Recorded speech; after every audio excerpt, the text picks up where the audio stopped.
On this episode, we're spraying coats of primer. We're trying to seal all the work we've previously done to try to get everything square or flat.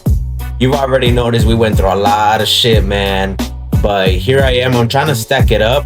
Again, this is, previously we had some turbo 2K high build primer, but it was a sealer more than an actual high build.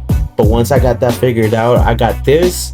We're spraying some black, we're spraying a dark gray, then I switch over to a light gray, and at the very end I do a white coat and finish off with a black coat. I'm doing that so that when I start sanding with the acrylic blocks that I really needed since the beginning, but you know, I had to bite the bullet. At first I couldn't afford them, or I didn't want to buy them, but when I start sanding, I want to be able to have some sort of knowledge of where or how deep I'm going, just so I know areas that I need to reconfigure, add body filler to it. Just want to know what's going on throughout the entire time that I'm sanding away.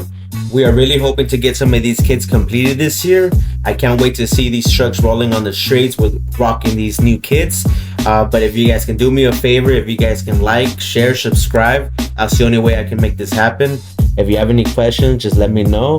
I want to hear from you guys. Let me know what you guys think about the edits. I'm brand new to editing as well. So, and then to the next one, stay tuned. Peace.